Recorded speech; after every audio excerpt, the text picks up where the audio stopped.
By this point in the series, you probably have a pretty good start to your dog's training. But today I want to talk about one really important question. This question can alter the way you train your dog, and it can take you from a beginner dog trainer to an excellent dog trainer. Subscribe now and hit that bell so that you hear when more videos just like this one come out. And if you're new here to my channel, welcome, but I also want to suggest that you start at the beginning of this series, because in this series I teach you how to start your dog's training and actually get results. Alright, here's the question that you've been waiting for. Why do we even bother training our dogs? Shouldn't we just embrace them and love them for who they are? This isn't a simple yes or no answer.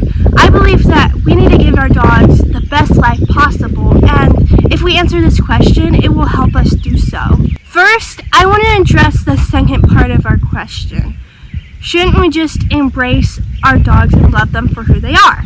At some point, it becomes unfair to our dogs when we keep trying to change their behavior. We can end up putting way too many unrealistic boundaries around our dogs, which can in turn make their lives very miserable. We need to understand when we cross the line from just helping our dogs understand how to live and work in this world versus asking them to do way too much. So how do we do that? Well, first things first, you need to realize that when you're trying to change behavior, it's not going to go 100% away. For instance, if your dog is barking, sure, you could teach them different behavior to do, such as being quiet and laying on their mat, but that doesn't mean your dog's never gonna bark again. So you can reinforce different behaviors, but that doesn't mean those natural behaviors will go away. So putting an expectation on your dog that he will never bark is unrealistic and unfair to the dog. On the other hand, not giving your dog clear criteria can also make his life miserable.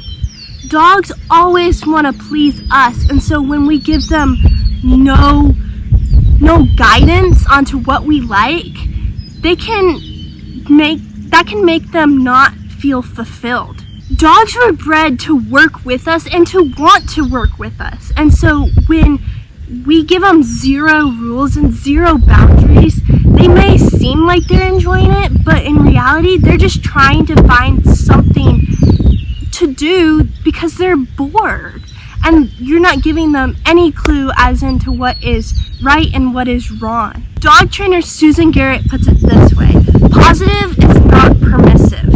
This is saying that without a clear set of criteria, we're not doing our dogs a favor. Some people believe that if they give their dog criteria, that they can't train in a positive way. But what they don't know is this is actually hurting their dog. Now, I'm not saying that you should punish your dog. I don't punish my dogs, but I give them criteria. How can I do that?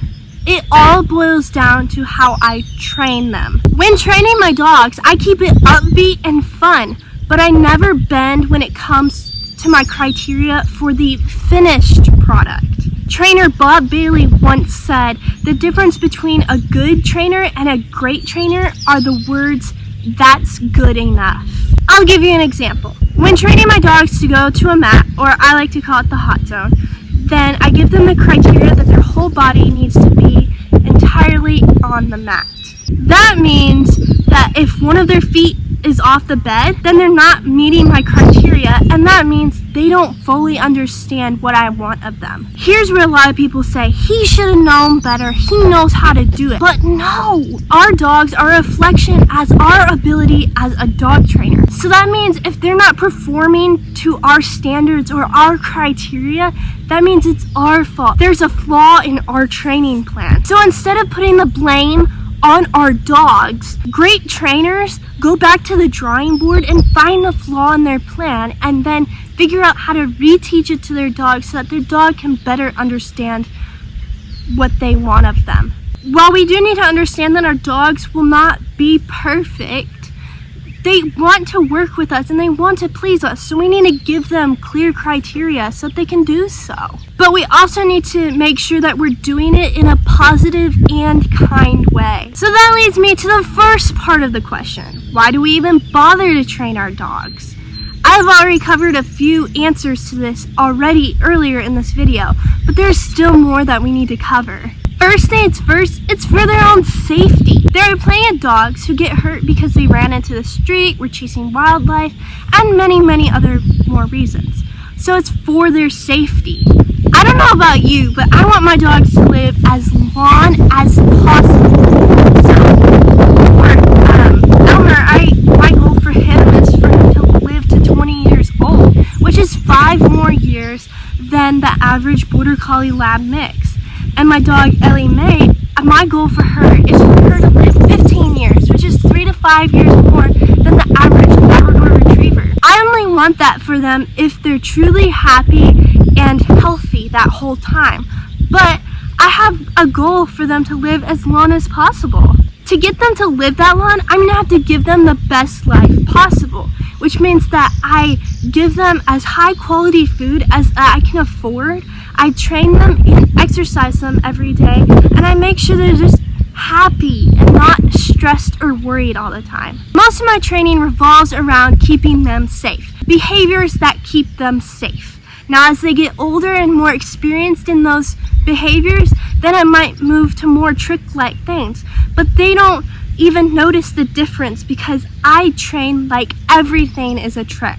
Secondly, it keeps their mind sharp. This is a great way to exercise your dog's brain. And training shouldn't be serious. It should always be fun. When training using games, it creates a dog that just loves to learn. You can take a dog that literally sits on the couch all day and teach them to love to interact with you. Now, some of you might be saying, wait a second, I don't want my dog always waiting for me to interact with him. That'd be annoying. I have work that has to be done. I don't want to have to deal with that. And you shouldn't have to. Through games, you can also teach your dog how to relax and chill when you don't want to interact with him. And that's a whole different video all in itself. So if you are interested in learning more about that, leave me a comment below and I will try and make a video on it. So as you see, there are many reasons why you should be training your dog.